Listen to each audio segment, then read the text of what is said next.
Hey guys, welcome to the Drone Horizon podcast. I'm Alex, and today I'm joined by James Heasman. James, would you like to introduce yourself?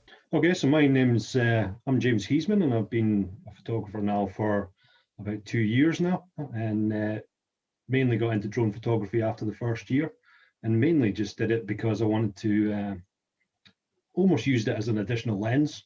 So just that extra point of view I just found really interesting. I think the main things that kind of drew me into that was more mainly through Instagram, to be honest, and the top-down shots especially. So I'm really into shooting landscapes, but travel, adventure photography as well.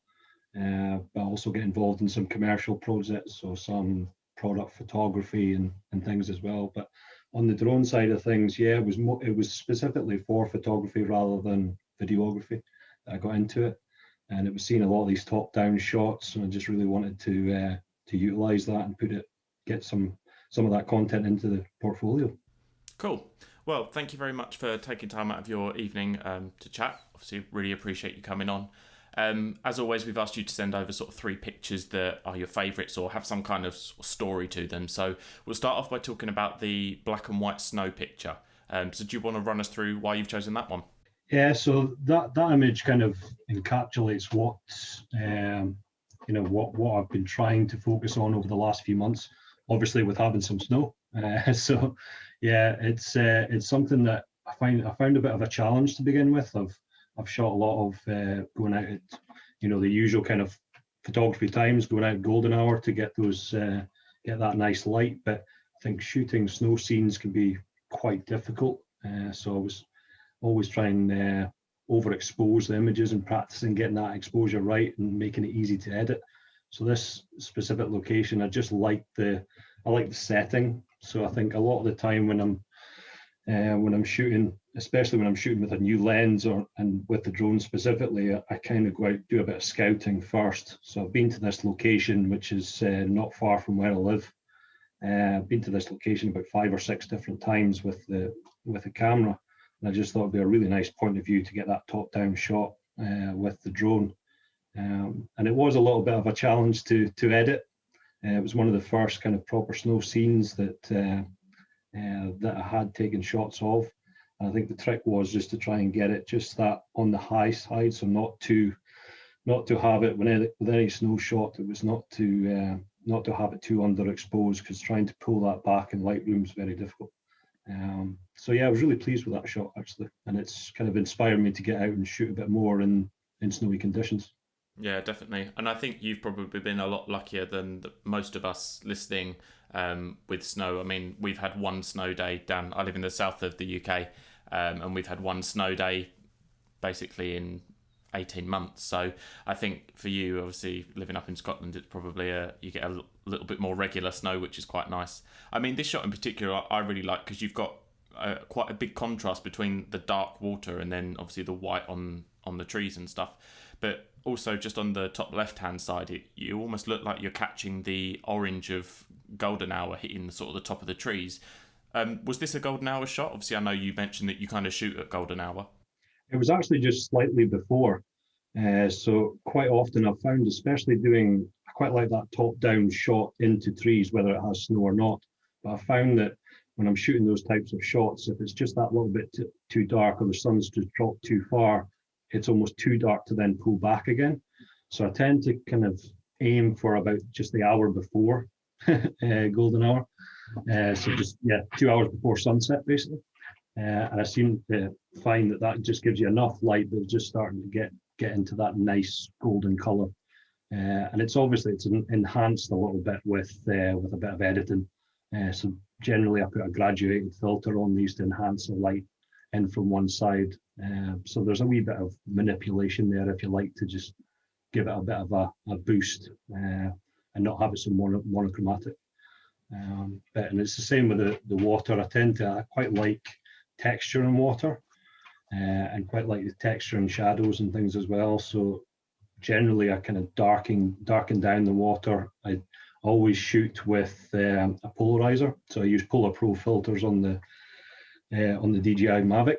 and it's Mavic Air that I use. So yeah, I've got a full set of filters, but mainly it's the polarizer that I use just to take that glare out of the water and try and pull out some texture. So yeah. Definitely. I mean, you obviously mentioned that you sort of prefer shooting sort of the hour before golden hour, and you mentioned that you quite like doing sort of that traditional top down drone stuff. Have you experimented at all with the sort of shadow work where you see sort of where you have like a subject and you're looking straight down and you use the shadows to sort of give an idea of what it is that you're looking at?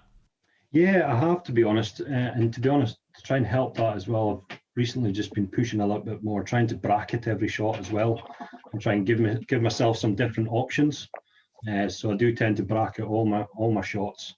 And another thing I've been experimenting with that to get those longer shadows is actually doing panoramics. So I'll stretch that out to get a better. Especially I haven't actually uploaded this image yet, but I've tried a few images whereby I've had a subject walking through a gap in the trees, but rather than a pure top-down shot, I've just stepped back slightly, just to accentuate those shadows. And that effect actually looks quite nice, especially if you get a little bit of low cloud or some mist, some fog coming in around the trees. It can be really good, but trying to get that in one exposure with a small sensor on a drone is quite tricky. So generally it takes 2, 3, sometimes 4 exposures to get that looking good. Definitely. I mean, when you first sent over this shot as well, the first thing I saw, obviously, other than sort of the contrast that you've got into it, I couldn't help but see that the water almost looks like a love heart. I don't know whether that was intentional in the way that you've shot it, but I suppose that's something that you probably wouldn't see if you were looking at it from the ground. Yeah, so this particular site is actually, it's on a private estate, and I know the owner quite well. Really nice guy, and he's given me permission to be on site to photograph this area quite a few times, and he's actually purchased some prints for me over the last year, including that particular image. And yeah, it's one of those that you can see it from the ground as the small jetty kind of protrudes out from the front of it, but I kind of had it in my head that I knew that was going to look that much better from the sky, basically. So as soon as I got the drone up, it was really exciting to see it and see the actual shapes coming together, because when you're shooting on a normal on a camera at ground level, you just don't see that shape. But yeah, it's been really nicely designed, that little lake, so really good. But looks, yeah, in my opinion, I think it looks great. Yeah, definitely. Absolutely. And especially with the snow, I think sometimes I've shot that exact composition previously in the autumn.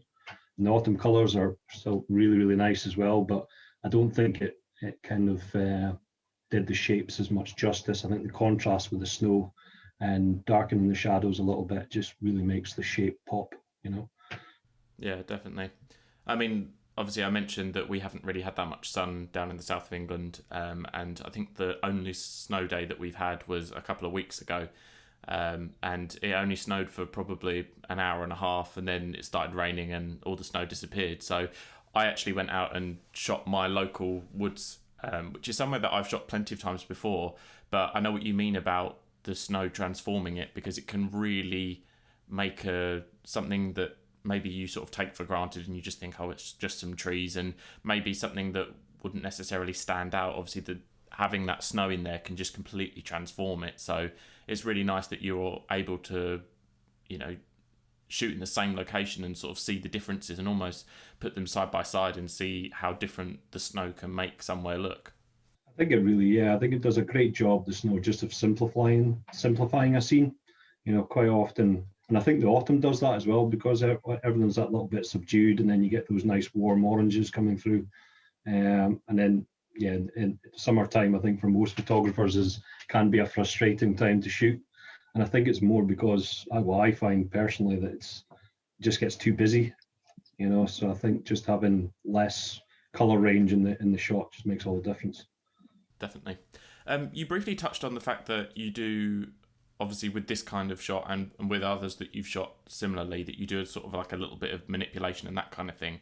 How much of that is done in like editing software like Lightroom, and do you tend to take things into Photoshop as well to sort of manipulate it maybe further, or is it more sort of that's sort of the composition and you just sort of mess around with the colors and stuff like that?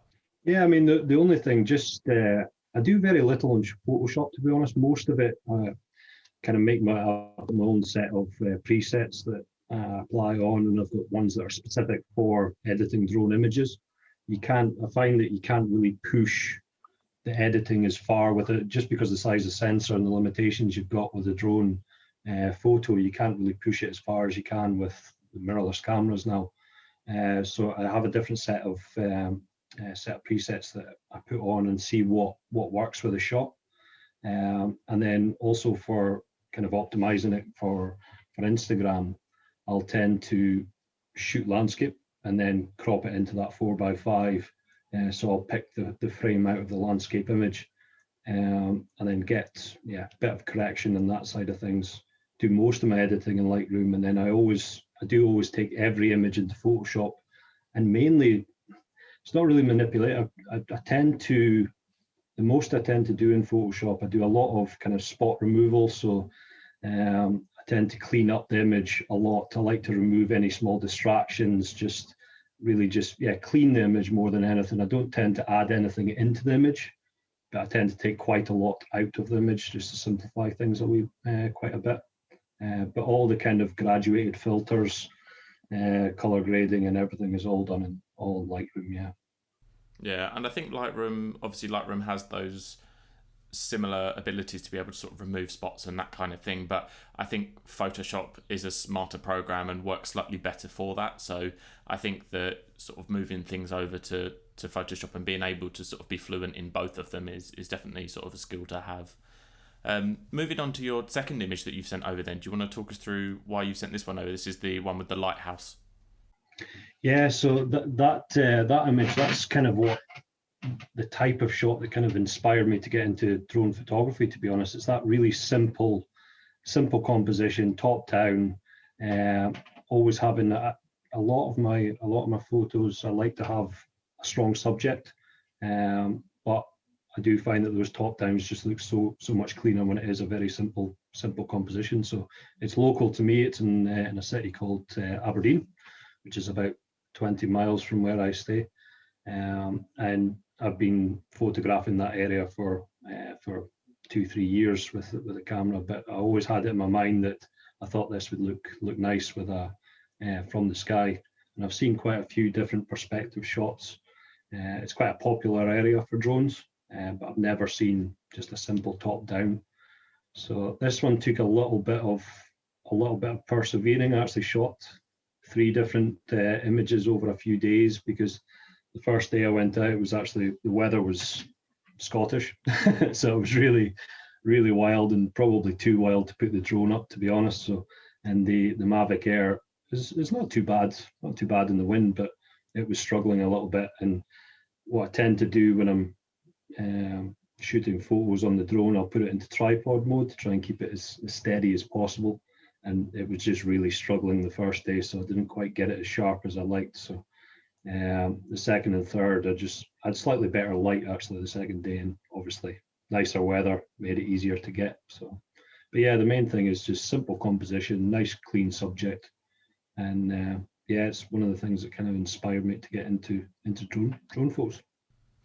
So obviously this shot's shot by the coast. So how do you find flying with birds? Because obviously down when you're on the coast, you get a lot more sort of seagulls, and some of them tend to be quite intrigued by drones, from my personal experience and experience of others sort of speaking on the podcast. So how do you find that they behave around drones? Have you sort of had any scares with birds sort of diving for your drone or anything like that? Nothing too major. I have had a few scares. So this particular lighthouse, it's actually, I say it's Aberdeen. It's technically Aberdeenshire, slightly further out on the coast. And the lighthouse itself, is called Rattery Head, and you don't really get a huge amount of birds going for the drone that I found, because I've had the drone out there quite a few times, and they tend not to get in the way too much. But the lower and closer to the lighthouse you get, you're always going to run the risk of maybe scaring a few. But no, I haven't really had many issues with that. I think the main issue I had with the Air is, I think the Air 2 is a big improvement, which I have a shot of one at the moment, and I think it's just that signal. So the signal dropping out between the controller and the drone, when you're that far off the coast, that can be a bit of a scary moment. And to get some of the other shots I've taken in this lighthouse, I've gone round further out into the sea to shoot back, and the signal's dropped out a few times, but most well, it's always come back, put it that way. Yeah. But no, in terms of birds, not really. So how far out to sea is this? Because just by sort of I mean, obviously I know you mentioned that you use a polarizer, so we can obviously see through the water in the foreground. You can sort of see that it looks reasonably shallow there. So sort of how far out to sea is this? Yeah, it's about, I would say about 300-400 yards, depending on the time of day and where the tide is.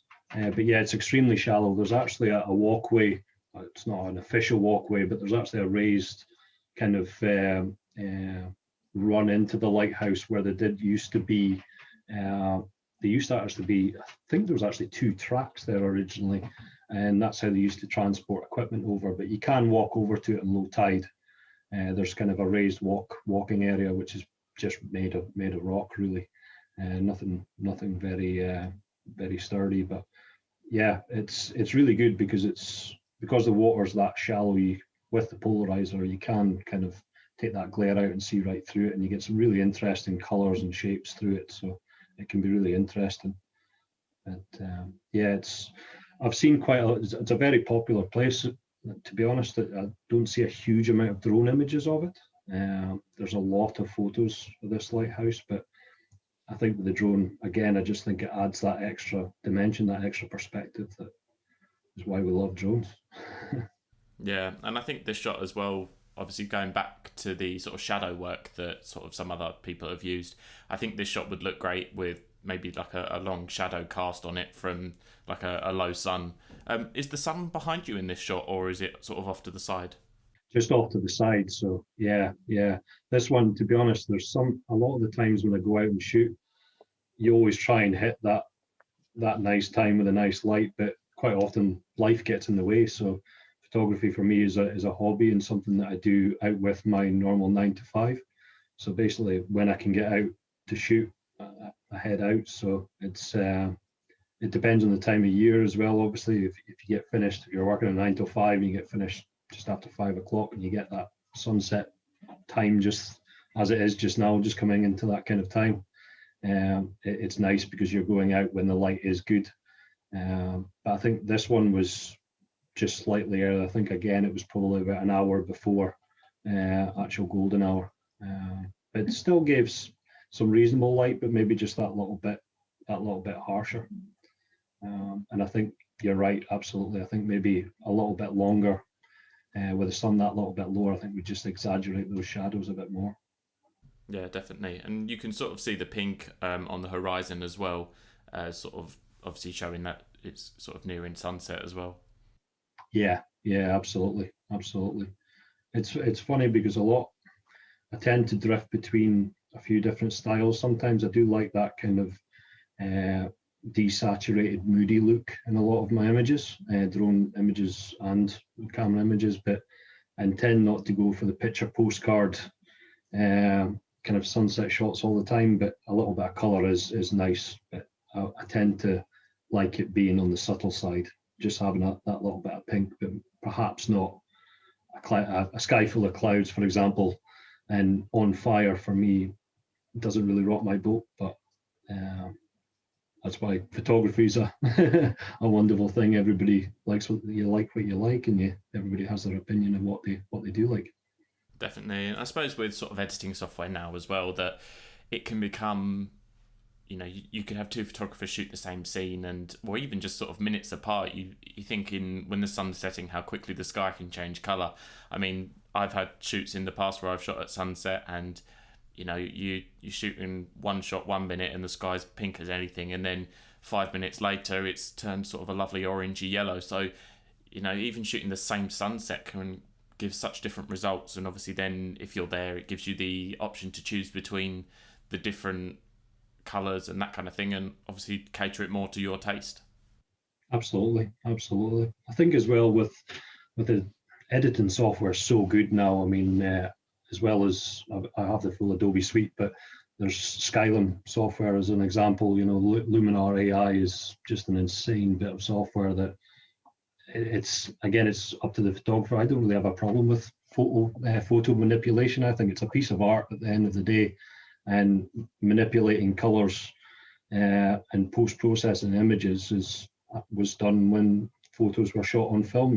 Depending on the type of film you use. So, but the sky replacement tool, for example, in Skylum, you can change out skies so easily now. So yeah, totally true. Two photographers could shoot at the same time, the exact same scene, and the end result could be worlds apart. Worlds apart. I think with photography as well, it's very subjective. So, with colours and that kind of thing, it can be very much up to how your eye perceives it. I mean, for me, with my photography, I always try to replicate how I remember the scene. And obviously, my eyes may be different to, if you and I were shooting at the same scene, I might see it slightly differently to you. And then when we get it back and put it into Lightroom and that kind of thing and mess around with the colours, obviously, you want it to... I think photos work best when they're used as a sort of a reference tool as to a specific memory, or have that story behind them. So if you remember going somewhere and seeing it and you remember the orange being really poppy but the camera wasn't able to capture that, then increasing it to how you remember it and how you feel that it was, then I see no problem with that, because it should be up to you, and how you remember it and your eyes perceived it could be very different to someone else's. Absolutely. Yeah, absolutely. Totally agree. Cool. So moving on to your third shot then, which is the top down of the castle. Do you want to talk us through why you've chosen this one? Yeah, so this is another, again, kind of picking out a subject. So yeah, a lot of my landscape photos, that I always like to have a clean subject. So I do shoot some portrait shots, as well, drone and camera wise. So I always like to have that clear focal point for the eye to be drawn into. And I think castles, ruins, old shipwrecks, things like this, I think it really makes a photo. This particular castle, I think, is just in a beautiful position, really dramatic looking position. And it's actually, it's called New Slains Castle. And again, it's in Aberdeenshire. And it was actually the inspiration for the original Dracula novel. So the son of the author actually got in contact with me and actually asked for commissions for a few of these top-down images. And again, it's quite a popular place to go and shoot. It's again on the same coastline as the previous image, the lighthouse image. And I've actually got, I think when I originally posted this, I tend to post in a set of 3. So I like to have 3 in a carousel for Instagram, for example. And I just really like this point of view. The top down, it works really well, but yeah, the 3 different, again, it's just that drone image, that drone angle just gives you so much more and more of an idea of the scale of the castle itself. Whereas some of the shots I managed to capture with the camera didn't really do it justice.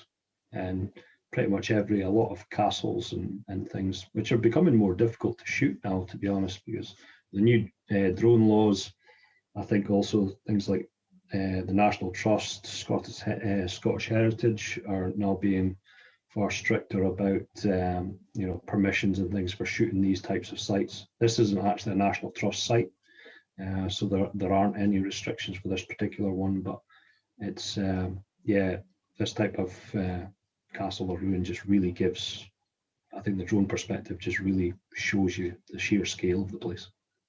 I think even with drones in general, for you see sort of National Geographic programs and that kind of thing, where they look back at sort of old ruins and that kind of thing, and they actually use drones now as sort of with sort of 3D imaging software to show the history of a building. So there might be certain parts of it that are sort of buried underground, and by sticking the drone in the air and using that sort of 3D software, you can sort of see where the castle sort of once was. I mean, this shot I really like as well, because you've managed to capture a lot of texture in what could be perceived as normally if the sun was sort of looking straight down on it, it could be seen as quite a flat image. But you've got all of the tracks sort of running down the side of the ruin, and you can see the texture of the grass. And then on the right hand side, you've got obviously the cliffs running up and the texture on the rocks, and then the white of the water sort of crashing against the bits that are more sort of sea level. So it's a really nice shot in, you've got a lot of things going on, but nothing sort of overpowers the castle, which I think is really nice. Thanks. Yeah, no, this particular one, I must admit, and quite a lot of top downs. There was quite a few. There was actually, I think there was 2 or 3 parked cars on one side that I had to remove in Photoshop. Just really distracted me from the image, and there was nothing really I could do because the light was perfect, and I didn't want to wait for these cars to move to get the shot and potentially be too late to get the light. But this particular one, after editing in Lightroom, needed just that extra pop. So there was a lot of dodging and burning went into this one particularly, especially on just when the whites of the water, I tend to dodge that quite heavily just to give it a little bit of pop, and then burn almost like a vignette. So burn the outer edges of the water just to kind of draw you into the castle itself. So this particular shot probably took the most editing out of the 3, but I think it was worth the effort. I was quite pleased with it once I got it out. It's funny when you first see the images. I think you'll have experienced as well when you first get the images into Lightroom, because you're shooting quite flat. It's the same when they come out of a camera or a drone. If you're shooting in RAW, it's going to be in a very flat profile, and you don't really know how it's going to turn out until you start getting that preset on, getting those edits on. So this one I was really pleased once I got to a certain stage of editing, and it was one that I edited so far, and before I put it into Photoshop, I thought I'll just leave it a day and then come back and have a look, just have that time, because I didn't want to push the colors too much, trying to make it as accurate as I could, but give that feeling like we were talking about before. So yeah.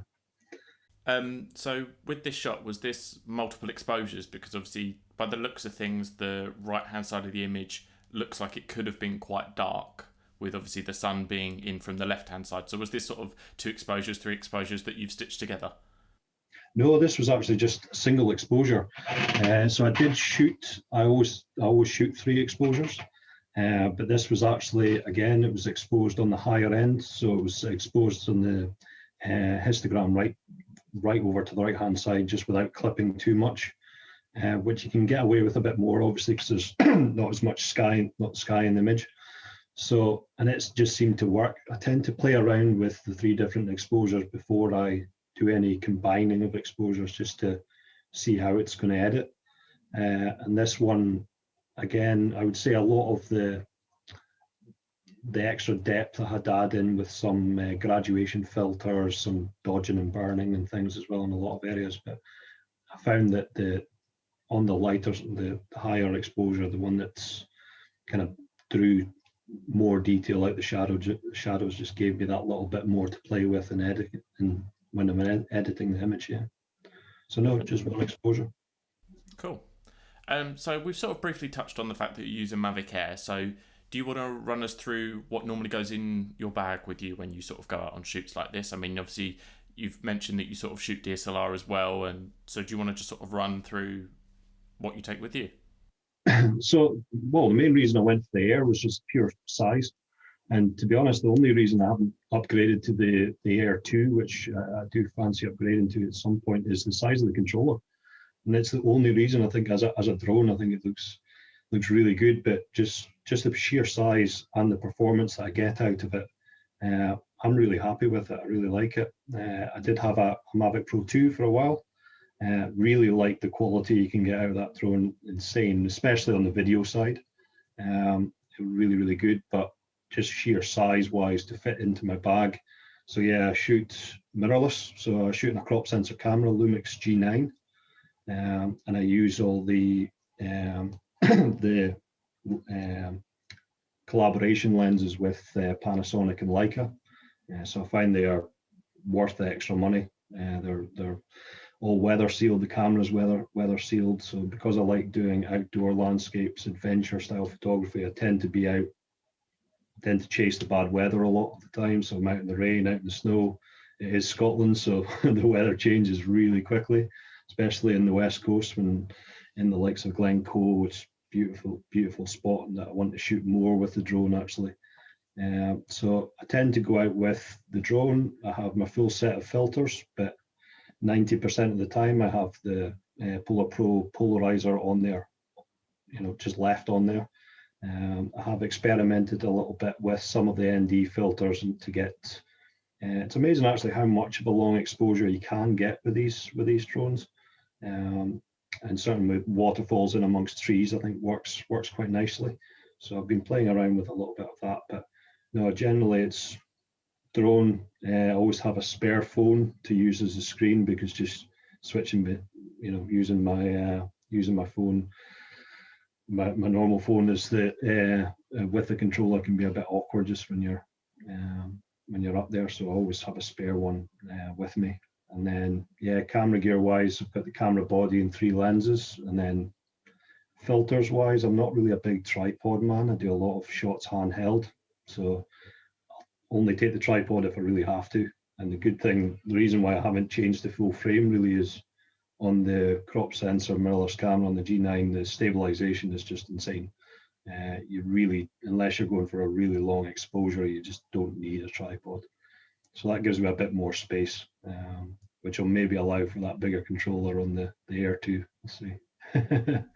So obviously you said that you use a Mavic Air at the minute, and you obviously briefly touched on that you had a Mavic Pro 2 Pro, for a bit. So did you start out with the Air and then move to the 2 and then move back to the Air? And was it sheerly just because of space? No, well, actually, before I bought the Mavic Pro 2, I actually had a loan from a friend of the Spark, and the Spark was good. It's a really good kind of beginner drone just to get a feel for things, but just that extra bit of quality, being able to shoot in RAW, makes all the difference. So that's the reason I wanted to change, and it was second hand. I bought the Pro 2 from a friend of mine who has a drone business. And he's got quadcopters and Inspires and things, so this was kind of surplus to requirements, so I got a really good deal on it, and I did, like I say, quality wise, incredible drone, really is, but it was purely on size that I changed. I had a shot of the Air, and I just thought, in terms of photos, I thought I was still getting the same quality really. Dynamic range is an issue with the sensor. The Hasselblad sensor on the Pro 2 is immense, absolutely immense. But I think as long as you're shooting in the right light, I don't find it a huge amount of a hindrance. But it's purely size and weight, just so that it's always an addition to my main camera. So I think if I can keep that weight, when you're carrying a big backpack up a hill or wherever I'm going to explore, you want to keep the weight down as much as possible. So that's why I switched. I mean, I guess it sort of depends on requirements as well, because for you in the work that you do, obviously you mentioned that you sort of primarily use a DSLR or mirrorless, and the drone is there to sort of surplus that. So for you, the weight and size aspect is probably more important. Well, not more important, but is more of a deciding factor than, say, the image quality, because the image quality on the Air is still fantastic, and you can still get some amazing shots of, as we've seen, sort of from that sensor. But obviously the people that use the Air 2 maybe use their drone more primarily than, say, a DSLR. So I guess it sort of depends on requirements, and for you, obviously, weight being important if you're sort of trekking to locations. So it's sort of all about that, sort of just basically catering to what your needs are. Yeah, absolutely. And I think the only kind of real disadvantage I've seen with it is I sell a lot of prints, but with the drone side of things, you're very limited because of that resolution. You're very limited to the size that you can print a drone image. So that's with the Pro 2, you could push it that little bit further, and to be honest, you could go an A2 print would still look really good. Whereas with the Air, kind of A3 is probably, on the cusp. You're just pushing it, depending how much you actually crop the image when you're editing as well. That makes a huge difference. So that's the big limitation I see with it, and I think I'll probably switch back at some, or maybe wait for the Mavic Pro 3 or whatever comes out to replace that. I might end up, but probably will upgrade at some point, to be honest. But for now, I think just that weight advantage makes all the difference. Absolutely. And I think even the Mini 2 that's recently come out, I think that's a fantastic drone, and I've heard a lot of good things about it. And obviously, now that it's got that improved bit rate and the camera can shoot 4K, like, it's almost sort of comparable with the Mavic Air, and being that smaller weight difference, and obviously with the new drone regulations, it means that you're able to fly it sort of a little bit closer and fly it in that A1 category. Yeah, absolutely. No, I did look at that, to be honest, and that, again, it was just, I think for the moment, for the extra advantages that I was looking mainly on print sizes, to be honest, I would probably just hold out, because I think the Air, I mean, the advantage I got the Air, unbelievably good price. Again, bought it second hand as soon as the new DJI released drones quite quickly.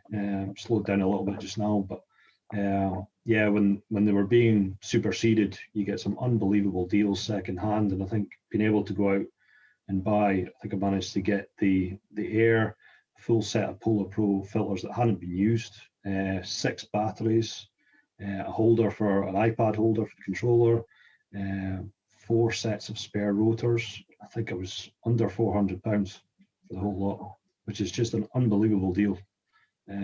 So I just thought, yeah, for bang for buck, you just can't go wrong.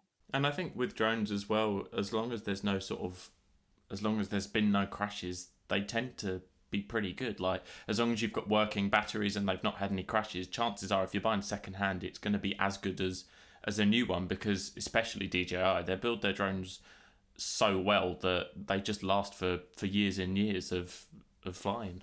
Yeah, yeah. No, I must admit, I think I've only actually crashed the drone twice, I think now, in 2 years. But there could be a next time soon, we'll see. I tend to be quite, I tend to be as safe as I possibly can. I think everybody has to, especially with the regulations getting tighter and tighter. You want to be as responsible as you can when you fly. But there are times when, for example, turn the sensors off and you maybe have a play around coming in and out your house, or trying just to get that little bit closer to a tree or through tree branches and things, and you maybe push it that little bit too far. But when it has, I think there was one shot I was actually shooting for a company, and it was a shot on a hammock. So it was a new hammock that was being released. It was actually a Canadian company. So I had the hammock set up in the woods, and then thought it'd be quite neat to get a drone shot. So put the drone up as I was lying on the hammock, but the drone up as far into the trees as I possibly could, because there was no real gap, and just pushed it too far, and then it ended up landing on me. So thankfully with the Air, it's a nice light little drone. But those rotors, if you catch yourself in the rotors, they can sting. So I've done that a few times doing the Air catch. So I've done that a couple of times. But no, really, really well built drones, I must admit. Yeah. I think that probably would have been a different story if you were shooting that hammock with something like an Inspire. I think that probably would have hurt a little bit more. That would have hurt, yeah. Absolutely, absolutely.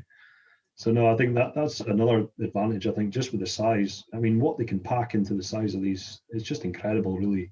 The technology and the size, and it allows you to get in these different places. And I think as long as it's safe to do so, you're not, it's not harming anybody if you hit a tree and you fall inside and it's you with no one else around. You're not a public, as long as you're not in a public space that you could potentially put someone in danger, then have a bit of fun with it, but turn the sensors off at your own risk, I'd say, at times.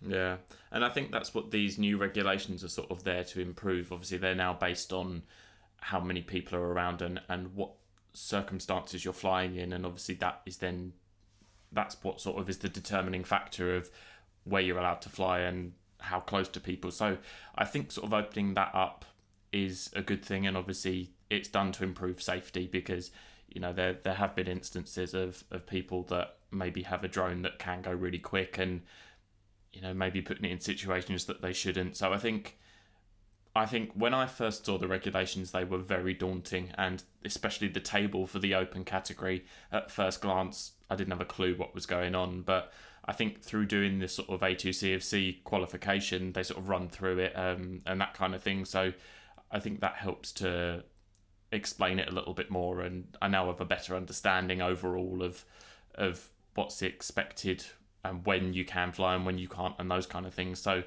I think for those that are sort of struggling with the understanding of it, there's plenty of videos online that sort of break it down and make it a little bit more simplified, because obviously that was the table that was released by the CAA, so it sort of links to a lot of other articles in it.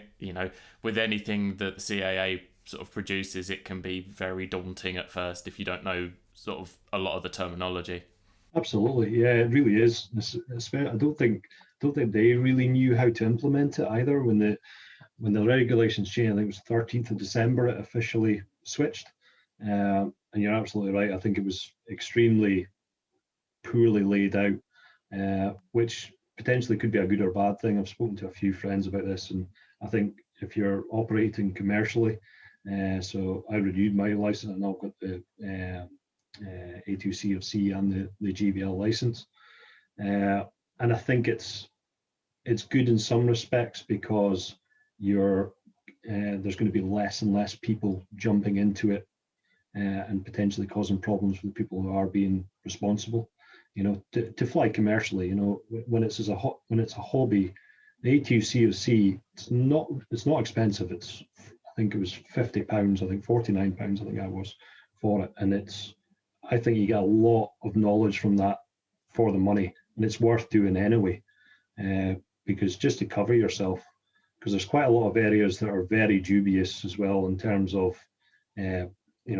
crossing into private land and things. And I think as long as you have the DJI app, I think it's fantastic. The fact that it records all your flights, you can share your actual live flight and flight plan with people that maybe question you, and I think that's a huge advantage. But no, I think it's still going through a bit of transition. And I think a lot of historic sites as well, I think, are going through that transition to try and keep up with the technology and trying to implement restrictions, but not ban.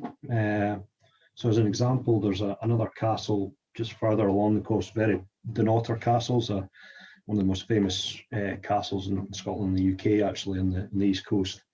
And they have put no drones allowed on site. But if you ask for permission, then you're allowed to fly, but they ask that you fly out with visiting hours.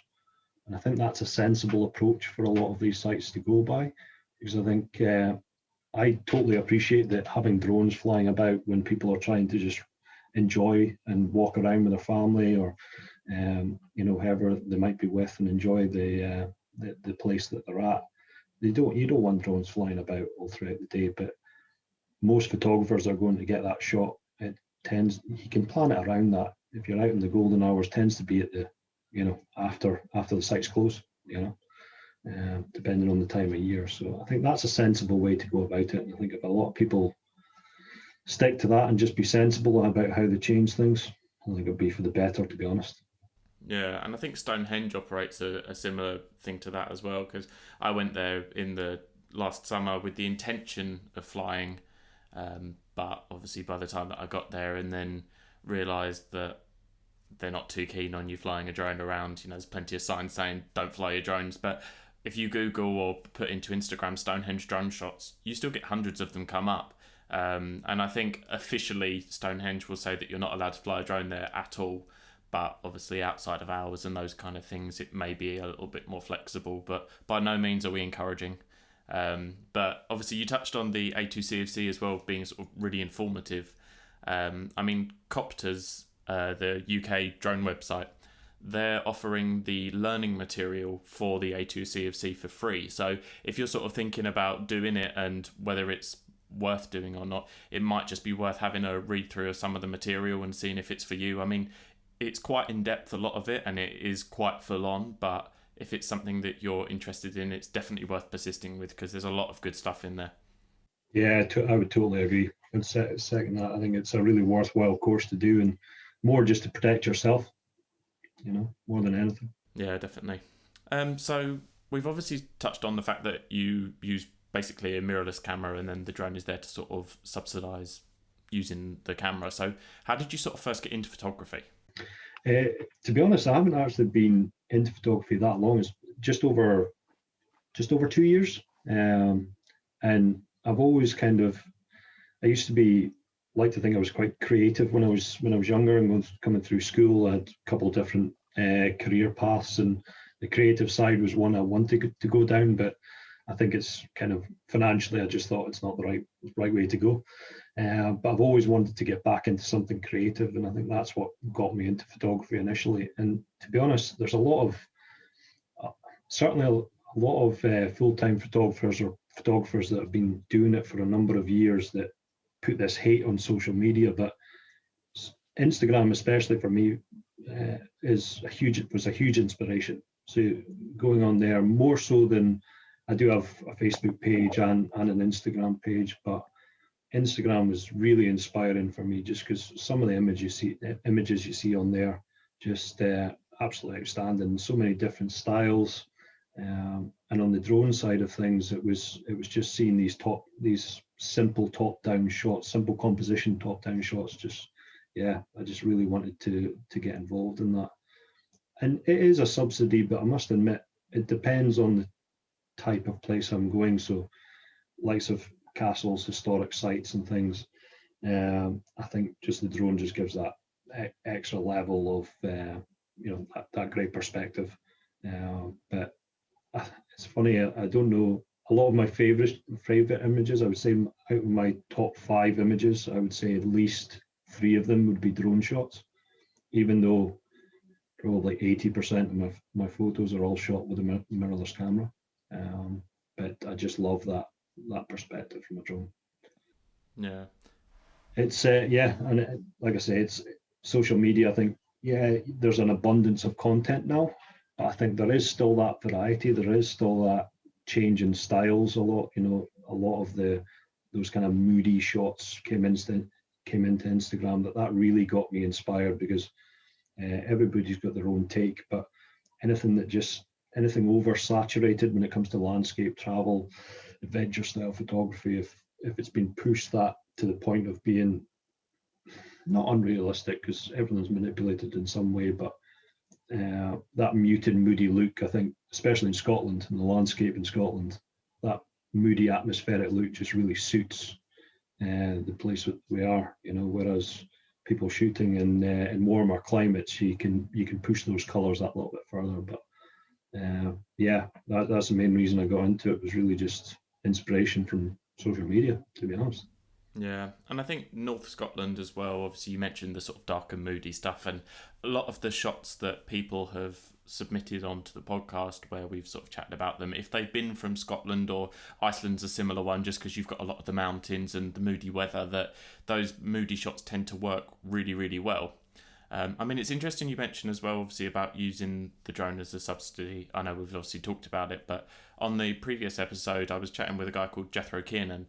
He's a photographer based in North Wales, and he was saying that he tends to use his drone as almost as a mobile tripod, and use it in a situation where he can't get the shot with the camera. So if he's somewhere and, I watched a video, I mean, I said it in the previous episode, but there's a video online of a guy that says that you should use the drone in a situation where if you can't get the camera there. So if you think that the perfect composition is 5 feet above your head and you haven't got 5 feet arms, or you can't get to that height, then use the drone in that situation. It doesn't always need to be at 400 feet with, if you feel that the composition works at just above head height, then take it at just above head height. Don't be afraid to, it doesn't have to be used at the max all the time. It sort of can be used as a tool as and when you need it, kind of thing. Totally agree. Yeah, totally agree. There's actually a really good, I watch a lot. That's another thing that actually inspired me a bit more, was actually all the different YouTube creators as well. So a lot of YouTube vloggers, YouTube creators that use the drone to just capture that vlog footage, just to get those cinematic shots and get those extra kind of B-roll shots, if you like, for their vlogs, and it works really well. But then there's some that tend to not like, I think, just with the quality difference, I think as well, like to use the drone photos so much. They push more on the cameras, but I personally think, totally agree. I think a drone, the images you can get from drones now are just so good, and they're getting better all the time. Depending on the size, if you're a kind of traditional landscape photographer, if you like, I suppose if you're selling large prints, it's maybe not the best way to go. But for social media content, any content online, the quality is more than good enough. And I think if you can just get, even if it is, like you say, just a few feet above your head, and you get that better composition with the drone, do it. And for scouting as well, I actually use it quite a lot. Trying to build my fitness up more and more. My wife's she does marathons, lots of hill walking up Monroes, and I struggle to keep up. I can't keep up with that. So getting my fitness up, the drone's just that extra bit that you can do a bit of a scouting run with the drone first, and just think, right, is it worth actually going to the top of this hill? Is it worth going that extra few miles to get a shot?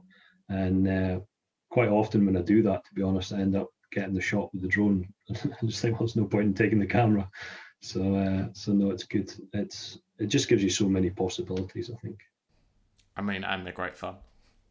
Yeah, too right. I think FPV is the next. That's the next thing I want to try. FPV drones just look insane. Some of the, especially on the likes of Instagram Reels, some of the footage. There was a really good video recently. I can't remember the creator, but there was a really good film from the Old Manor Store, and it was shot with an FPV drone, and just that flow you can get with the video footage just looks insane. And I do want to do more and more video. I have been doing more video during lockdown, to be honest, with the drone. But I must admit, photography is still my main focus. But yeah, FPV footage just looks insane. Really does. Looks yeah, definitely.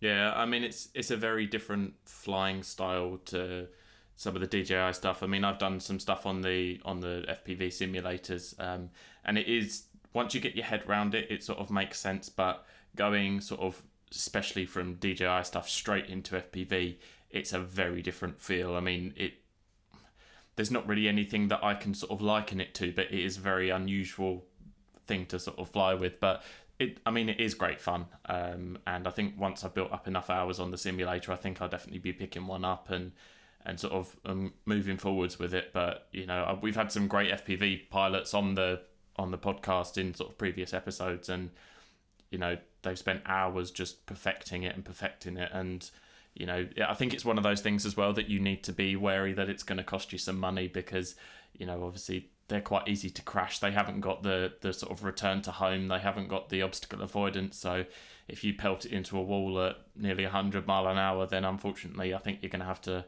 get another drone. But I guess that's sort of what's good about them. And there are rumours that DJI are going to be bringing out their own sort of FPV drone, like as a whole thing, rather than just the sort of transmission system. So I think once DJI do that, I think a lot of other people will then follow. And as with anything DJI, once they release something, I think the popularity will increase and more people will sort of start picking it up.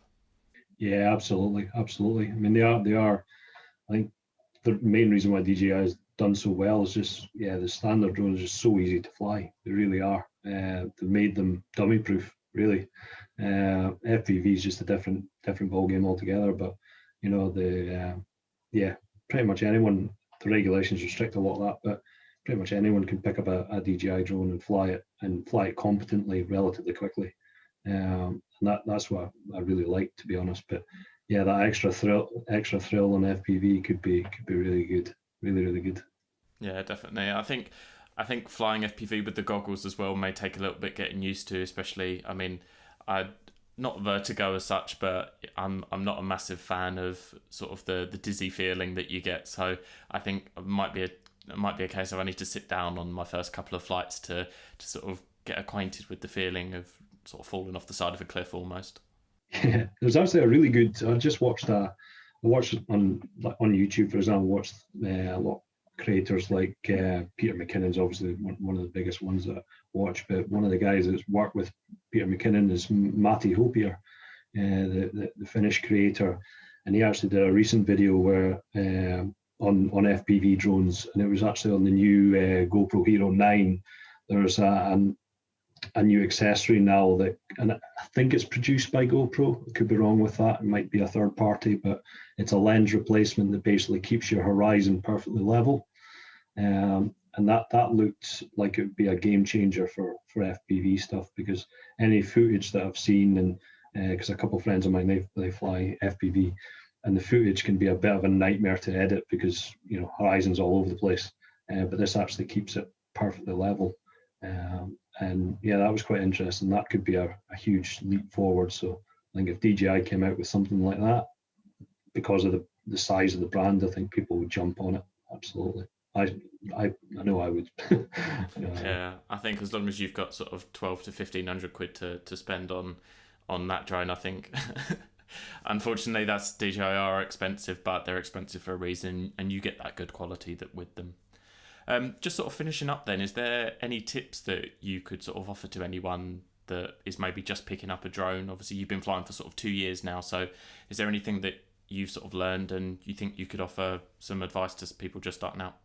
Yeah, I think the two main tips. The first one would be exposure.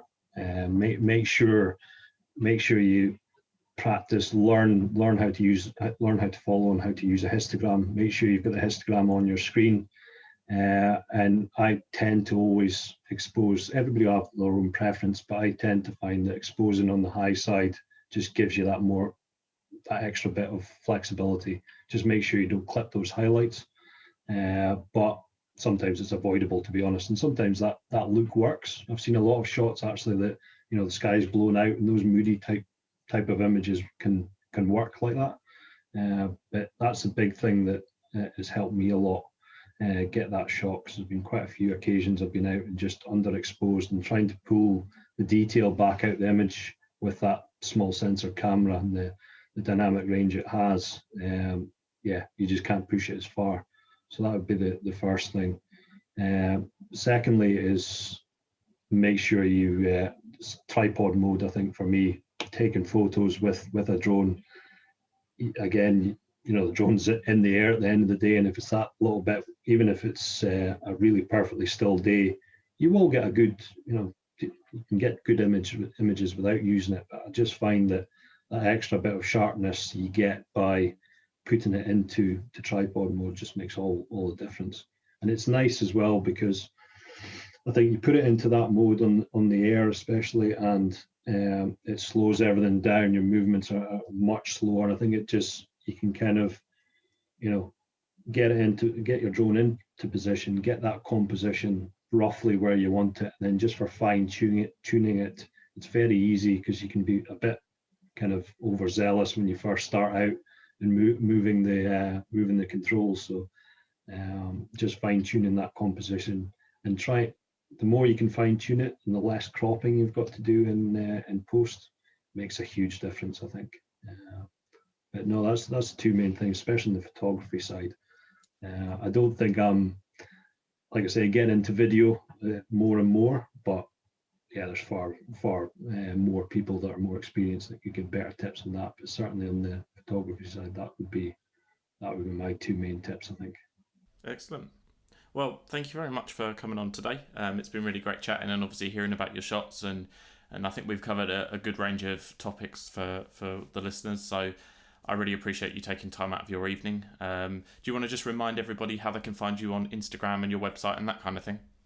Yeah, so first of all, it's been a real pleasure speaking to you. It's been really, really good, and good fun. And yeah, I'm on Instagram as J Heasman, so it's HEASMAN _photography, and then it's just J Heasman on Facebook as well. And then I have my website as well, which is jamesheasman.co.uk. So just self-branded. But yeah, I appreciate anybody that comes over and takes a look at my work, and all the best. Cool. Well, thank you very much, and all the best with everything in the future. Brilliant. Thanks a lot.